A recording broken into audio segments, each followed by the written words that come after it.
على مقام وطلها في مجد وبان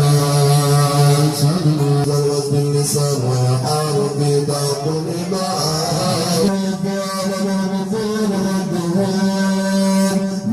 طلع وجود الخلق يماه تبارك الله بجلاله الكريم مشاقيل للسماء وأسرار من أنفسكم عزيز رحيم فمن فاجأه بشارا وتلقاه بقلب سليم فقد هدي إلى صراط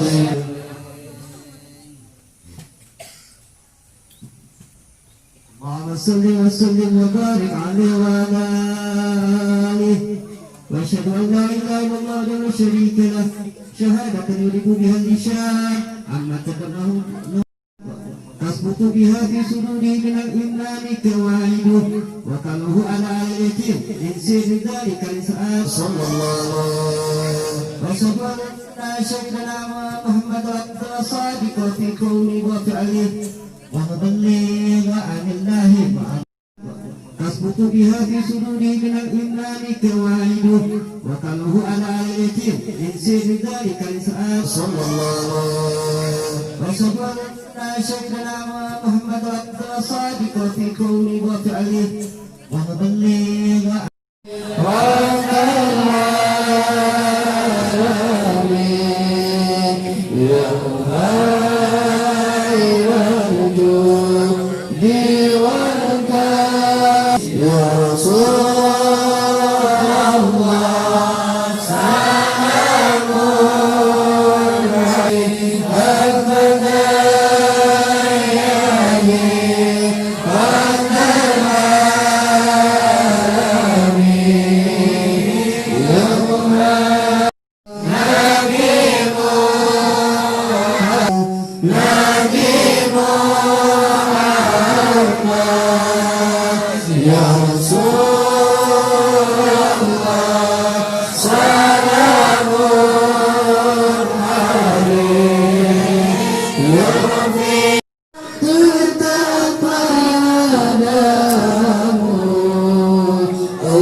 وتنقل آدم من صلب آدم ونوح وعلى برحمة المدبر العظيم طيبة في مهرة آمنة السودة الكريمة آمنة فتنجم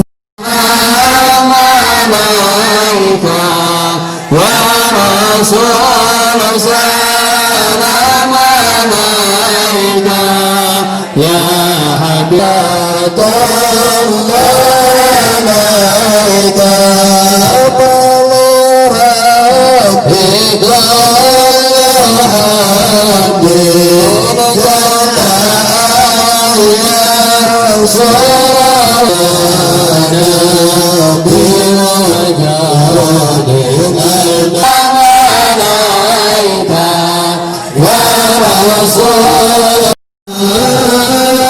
صلى الله على محمد مرحبا يا رسول الله صلى الله عليه وسلم مرحبا بساليات الوداع.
أعوذ بالله من الشيطان الرجيم بسم الله الرحمن الرحيم وما أرسلناك إلا رحمة للعالمين.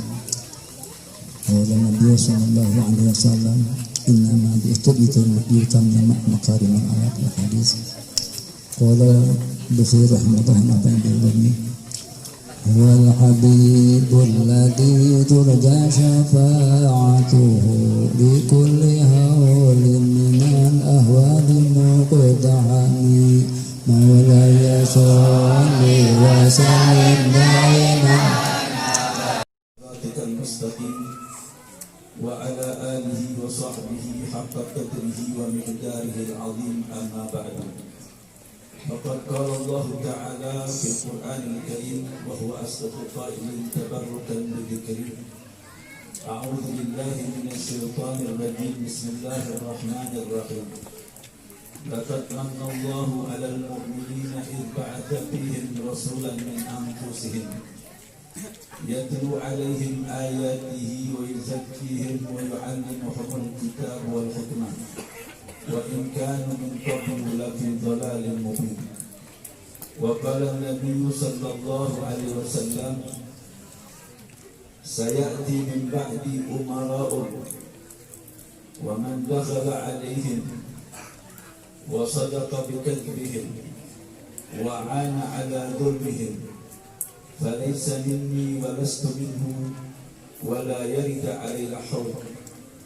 صدق الله العظيم وصدق رسوله الحبيب الكريم، ونحن على ذلك من الشاهدين والشاكرين والحمد لله رب العالمين. Hadratul Mukarramun wal Muhtaramun, para habaib yang dari pagi tadi banyak bersumpul bersama kita, yang telah memimpin pembacaan maulid di tempat yang mulia ini, Al-Habib Hud Al-Idrus, juga para habaib yang lain yang mohon maaf tidak dapat saya sebutkan namanya satu persatu, namun tidak mengurangi takdim dan hormat saya kepada mereka semua. Moga-moga berkah kehadiran para habaib di majlis yang mulia ini menjadi sebab turunnya rahmat dan barakah kepada para alim ulama, para kiai, para ajengan, wabil khusus sahibul fadilah Ki Haji Endang yang baru saja memberikan nasihat dan tausiahnya kepada kita, dan juga tak lupa kepada sahibul bait, sahibul fadilah, guru kita bersama Akang Muhammad, dan juga guru-guru kita yang lain, para kiai, para ajunan, para ustaz yang senantiasa kita doakan mereka agar dipanjangkan umurnya, disehatkan badannya, diberkahkan ilmunya, diberikan kesenangan oleh Allah dari dunia hingga akhirat. Amin ya rabbal alamin. Hadirin sekalian, jamaah yang sama-sama dimuliakan oleh Allah Subhanahu wa taala. Syukur alhamdulillah, berkat rahmat hidayah dari Allah Subhanahu wa taala, di pagi hari menjelang siang kita berkumpul bersama di dalam rangka memperingati serta mengagungkan hari lahirnya Nabi kita Muhammad.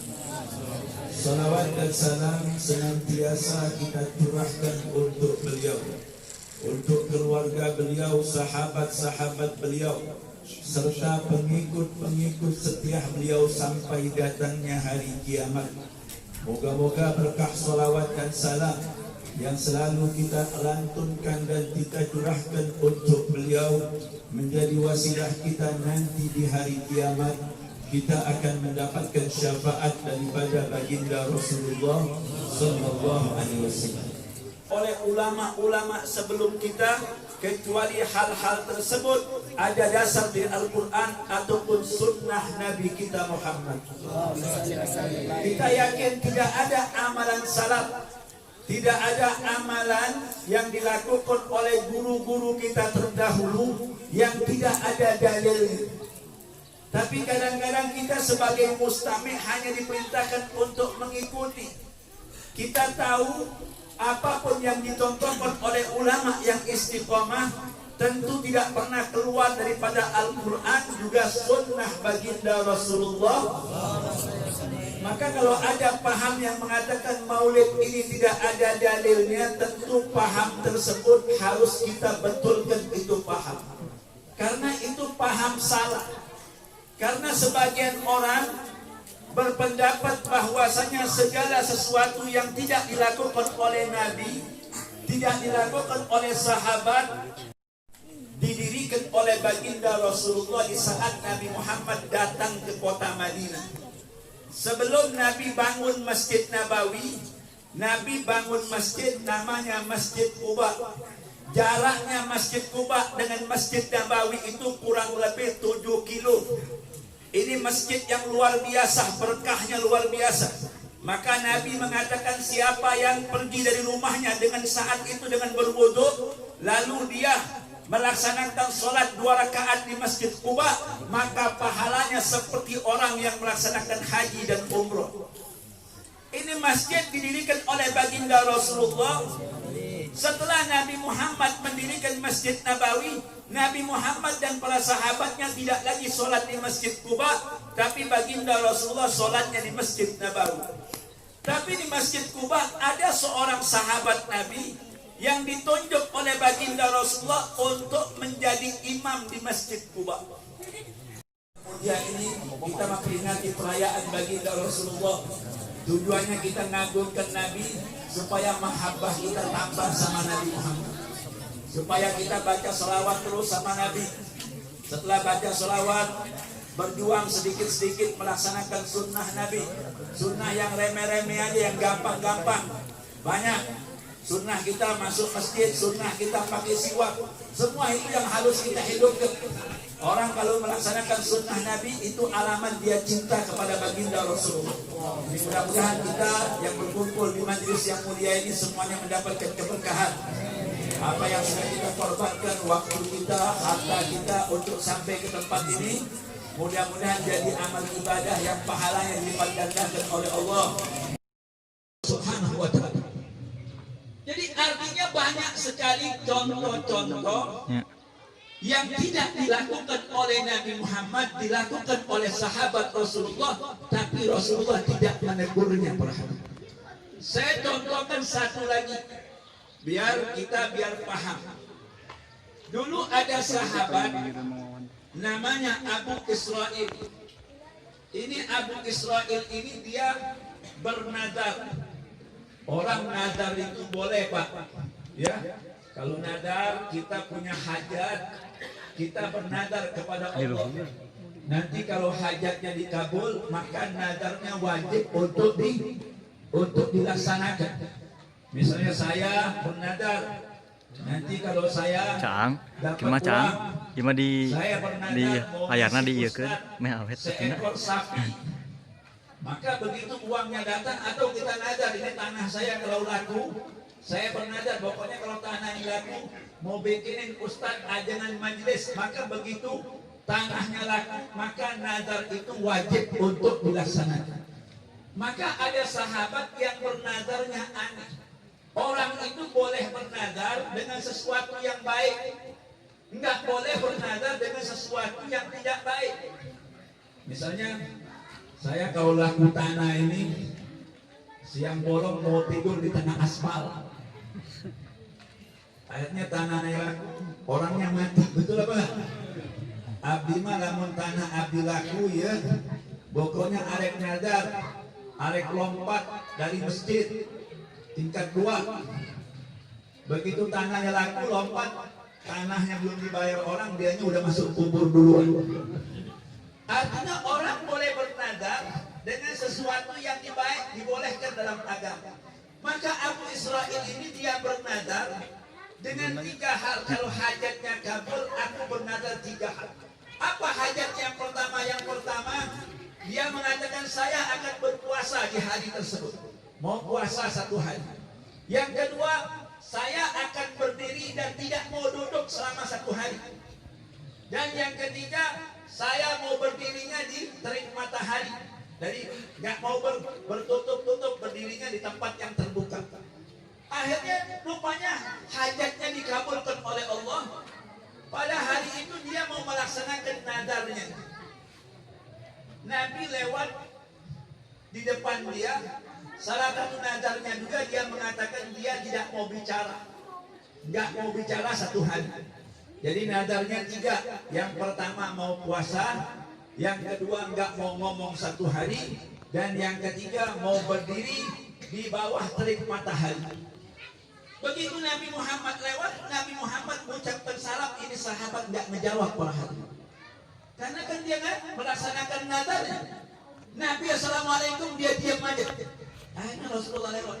Aneh kata Rasulullah, ini sahabat kok nggak mau jawab salam dia. Nabi pergi ke masjid, begitu Rasulullah sudah sholat selesai, Nabi masih lihat ini sahabat masih berdiri di tempat tadi. Nabi tanya, itu siapa itu sahabat itu? Itu Abu Israil. Kenapa dia berdiri? Dia bernazar, wahai Rasul. Nazar apa kata Rasulullah? Dia nazar pertama nggak mau ngomong sehari.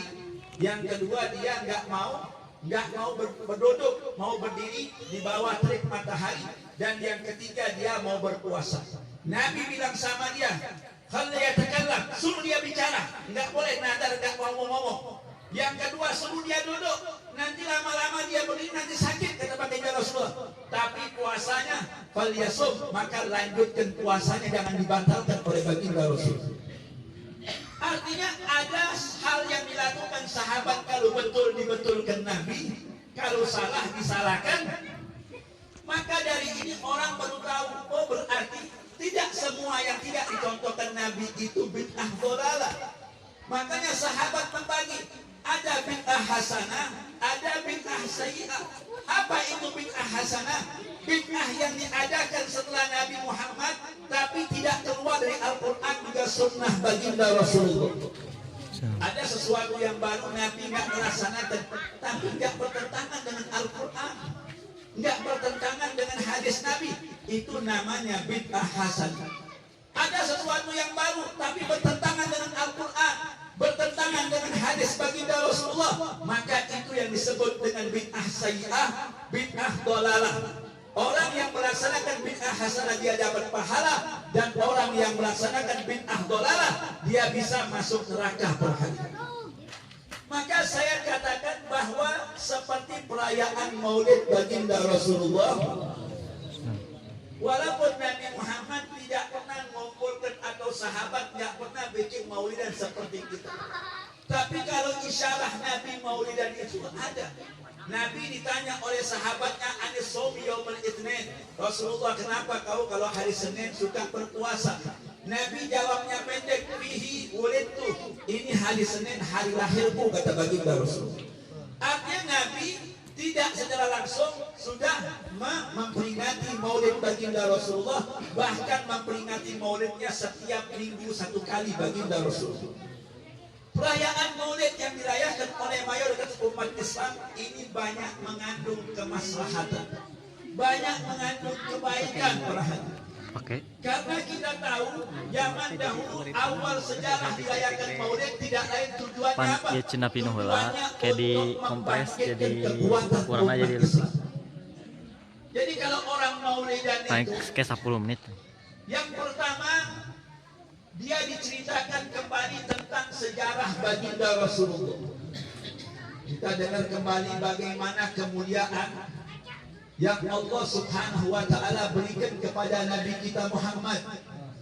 Kita mendengar juga bagaimana akhlakul karimah yang Allah tanamkan kepada baginda Rasulullah, yang semua akhlak tersebut menjadi suri tauladan kita kalau kita menghendaki kebaikan. Maka Allah jadikan Nabi Muhammad manusia yang sempurna agar kita sebagai umatnya menjadikan baginda Rasulullah sebagai suri tauladan. Sekarang bagaimana orang mau jadikan Nabi suri tauladan kalau dia pertama nggak kenal sama baginda Rasulullah? Bagaimana orang mau cinta sama Nabi kalau dia nggak kenal? Bagaimana dia mau ikut Nabi sementara dia sendiri nggak cinta kepada baginda Rasulullah? Pertama harus kenal dulu. Sahabat itu waktu belum kenal Nabi nggak cinta sama Nabi. Kapan sahabat berkorban buat Nabi? Setelah sahabat kenal bagaimana hakikat kemuliaan baginda Rasulullah. Maka begitu sahabat kenal betul dengan Nabi, maka cintanya dengan Nabi sesuai dengan perkenalannya kepada Nabi. Jadi kadar orang cinta itu tergantung dengan kadar kenalnya. Paham apa enggak? Kalau kenalnya hanya setengah cangkir, maka cintanya juga pasti akan setengah cangkir. Kalau orang kenalnya full, maka cintanya akan full. Makanya ulama mengatakan bahwasanya kecintaan itu kadarnya tergantung kenalnya orang dengan orang yang dia cintai.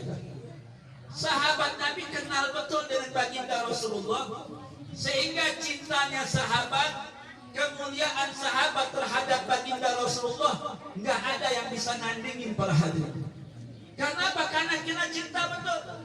Karena tidak ada seseorang di muka bumi ini yang dihormati oleh bawahannya seperti sahabat Nabi Muhammad menghormati Nabi Muhammad. Nggak ada. Kita mau cerita raja mana aja, mau cerita raja Persia, mau cerita raja Romawi yang hebat, gagah, luar biasa, punya kekayaan, tapi dia tidak dihormati seperti sahabat Nabi Muhammad menghormati Nabi kita Muhammad. Kita contohkan, kalau kita bilang kita sekarang memuliakan Nabi, nggak ada apa-apanya dibandingkan sahabat baginda Rasulullah. Ada seorang putusan waktu perjanjian Hudaybiyah, di mana Nabi Muhammad di saat itu dilarang untuk masuk kota Mekah, dan orang-orang kafir Quraisy di kota Mekah boleh masuk kota Madinah. Kata orang-orang kafir Quraisy, Muhammad dan sahabatnya tahun sekarang nggak boleh masuk kota Mekah, harus tahun besok baru boleh masuk. Nabi terima, nggak ada masalah kata Rasulullah. Tapi ketika orang-orang kafir Mekah boleh masuk kota Madinah, itu Abu Jahal ngirim orang suruh masuk lihat Muhammad, bagaimana keadaan Muhammad dengan sahabat. Begitu orang ini pulang dari kota Madinah, Abu Jahal dan teman-temannya bertanya, "Kaifa laqaita Muhammad?" Bagaimana sudah kau lihat Muhammad? Bismillah, alhamdulillah, wassalatu wassalamu ala rasulillah Sayyidina Muhammadin wa ala alihi wa sahbihi wa man wala. Rabbi shrah li sadri wa yassir li amri wahlul 'uqdatam min lisani yafqahu qawli. Subhanaka la ilma lana illa ma 'allamtana innaka antal alimul hakim. Wala haula wala quwwata illa billahil aliyyil azim.